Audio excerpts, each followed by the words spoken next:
Үрдүнтэй болоосоо гэж бодож байна. Хамгийн гол нь монголчууд хамгийн том луу өрдөж хамгийн их дарамжуул дээрлэгсэн гэрээ бол оюутлахын гэрээ. Бүгд мэдчихэж байгаа одоо нэг сонирн биш тэр бол. Хамгийн гол нь монголчууд чив чимээгүй байвал дээрэмдүүлчихэд холигтуулчаад арт түмэн даяараа зүгээр дугай суудаг тэнэг арт түмэн болж явах гээд байгаа. Энэ сонсгол гэдэг бол энэ Батнаарамтлаг гишүүнээр ахлуулаад энэ сонсгол бол Монголын арт түмэн асуудлыг мэдж байгаа шүү. Монголын арт түмэн өнөөдөр энэ асуудлыг засах гэж оролдож байна шүү. Эрдэмтэн мэрэгдтэй шүү. Бас энэ шинжээч дүгнэлттэй шүү гэдэг асуудлыг дэлхийн нийтэд тунхаглаж байгаа явдал юм аа. Энэгээр сонсгол чухал. Мэдээж үр дүн гараасаа гэж хүсэж байгаа. Олон хүмүүс 34% ярьдаг.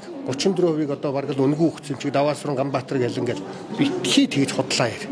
Өнөөдөр одоо та нар дараад нь аваараа. Миний энэ олон удаагийн загтал дээр 34% гэдэг бол монголчуудад одоо зан болно. 34%-ийн оронд роялтигаа нэмээч. 34% бол болохгүй гэдэг асуудлыг ярьж байсан. Хоёрдугаарт 34% анх ерөнхий сайдар Мэягон Бэнк холдгоо эдэлж байсан. Яг ажлын хэсгээ ахалж байсан Чэ Хөрлбаатар сайд байсан. Тэр үед бол 34%-ийг монголчууд газрын баялгаараа дүүцүүл үн төлбөргүйгээр авна шүү гэдэг асуудлыг ярьж байсан. 2007 оны гэрээг ярьж шүү. Улсын хурал дээр ороод алга зохиход бэлэн байхад тэрийг унгаасан. Ингээд эсвүүлдлээрээ Монголын эсрэг маш олон шийдвэр гаргагч нар байсан гэдэг нь үнэн. Би хэн нэгэн хүний нэр яриад явах. Зүгээр Монголын төлөө маш олон одоо төрийн албан шодрог төрийн албаа хаагч татврын гайлын маш олон төрийн албаа хаагчид энэний төлөө бас тэмцэж зүтгэжсэн. Олон бас сайн улс төрчид байгаа. Ингээд өнөөдөр монголчууд холигтуулсан байж болно. Онтройдер үгүй шүү. Онтрогийн гэрээ 2 лиценз байгаа. Өнөөдөр одоо аюу толгойн гэрээг цуцалж чадахгүй махад онтрог оюутлахын гэрээр гулсуулж оруулж дээрэмдүүлэхэ болоорой гэдгийг л одоо Монголын ард түмэн гуйж байна, хилж байна. Зүгээр аюу толгой Риатинтогийн төлөөлөгч юм шиг ажилтдаг хүмүүс байгаа. Та нар одоо хар. Тэгээ өнөөдөр Монголын ард түмний төлөө сайн шийдвэр гарна гэж би бодож байна. Өнөөдөр сонсгол одоо сайхан бэлэг гэргүүтэй хүмүүс ирээгүй байна л та.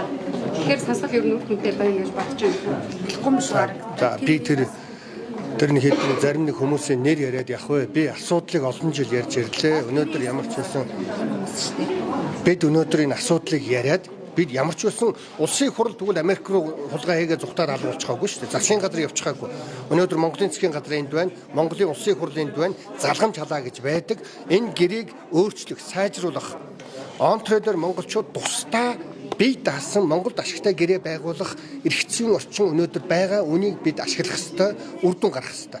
Оюутлахын 34% дээр цаашдаа бид ямар байх ёстой вэ? Энийг амнат дээр одоо тусгай амнат дээр оруулах боломжтой. Яг тусгай гэж олон юм яриад яг зүгээр ерөөсөө л 34% гэдэг бол луйвар дуулцсан. Энэ миний одоо би та нарт нэг одоо бүр яг юугаар нь үзүүлчихье.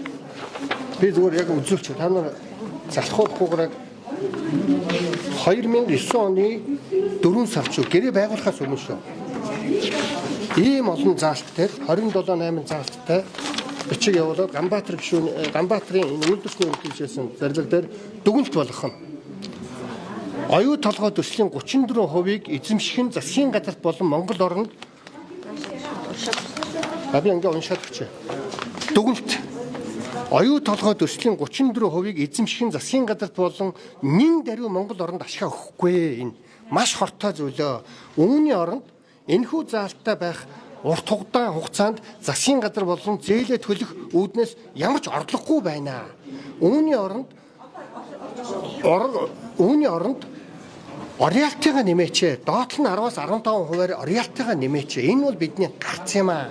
Боломж юм аа. Ганбаатар гэдэг. Энэ гэрээ байгуулахаас өмнө олон удаа загтал явуулж байсан. Энэ яг гэрээ байгуулахын урд өмнө 4 сард нь явуулж байсан. Та нар хардаа Монголын үйлдвэрчний холбоо оюу толгой ордыг хөрөнгө оруулалтыг гэрээний тухай 2009 оны 27-нд улсын хурлын дарга Дэмбэрэл танаа гэж байгаа. Ингээд бичиг явуулж байсан байна. Дотор нь зөндөө юм байгаа. Энэ болгоныг яриад явах. Хамгийн гол нь 34 дээр бид цөм дээрэмдүүлж энийг эргэж хараач гэдэг асуудлыг ярьсан. Одоо зүгээр энийг яагаад ярьж байгаа гэвэл мушгиж гомн дээрлэх юм аа.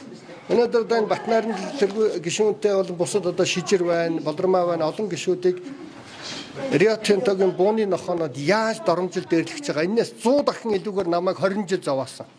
Энэ бол буян. Монголын ард түмний төлөө үннийг хэлэх ёстой бид. Оюу толгоогоор одоо өнөөдөр өрнөөс өрний хооронд монголчууд Өнөөдөр оюу толгоогоор ашигтай болгож монголчууд ажилтай болно, дэд бүтцтэй болно, сургууль эмгэгтэй болно. Өнөөдөр оюу толгой орсноор л одоо эдийн засаг сайжирсан үгүй шүү. 9 тэрбум долларын бид нүүрс зарс тэрүүгээрээ л арай гэж нэг голоо зогоож байгаа шүү. Энийг бас бид хэлэх ёстой. Худлаа пропаганда их явж байна. Би үннийг ярихыг хүсэж байна. Таны хувьд одоо бас баяр цогцтой мэтгэлцээ хийжсэн. Тухайн үед тэр 2036 онд монголчууд ашиг хүртэхгүй гэж хэлжсэн. Гэхдээ тухайн үед бол Баянгэр хийгдэггүйсэн. Нэгдэлтэй өөрчлөлтөө болсон. Ямар үсгээр тухайн үед 36 онд ашиг хүртэхгүй гэж хэлж байсан юм бэ? Одоо ер нь төслөд бараг хэлдэг өгчих шиг байна. Тэр би хэлээгүй юу? Миний үнэн штэй гэж хэлэх бол онцгүй. Нэг онцгүй зүйл. Гэхдээ тэр үед би 36 хүртэл ашиг хүртэхгүй шүү дээ гэж хэлсэн. Одоо энэ цаашаа явцсан. Тэгэхээр энэ дээр бол ямар ч ашиг хүртэхээргүйгээр тооцоо судалгаа гараад байна гэдгийг 2009 оны 4 сарын 27-ны энэ загтал хамгийн сүүлийн. Энэний өмнө 7 загтал явуулсан байгаа. Үндэсний аюулгүй байдлын зөвлөлд сайд нарт улсын хурлын гишүүдэд.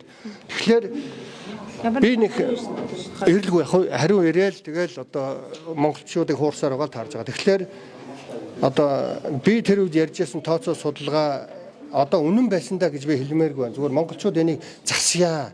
Хэн нэгэн хүнийг буруутгаад, шомд өлгөөд, доромжлоод байх нь чухал биш.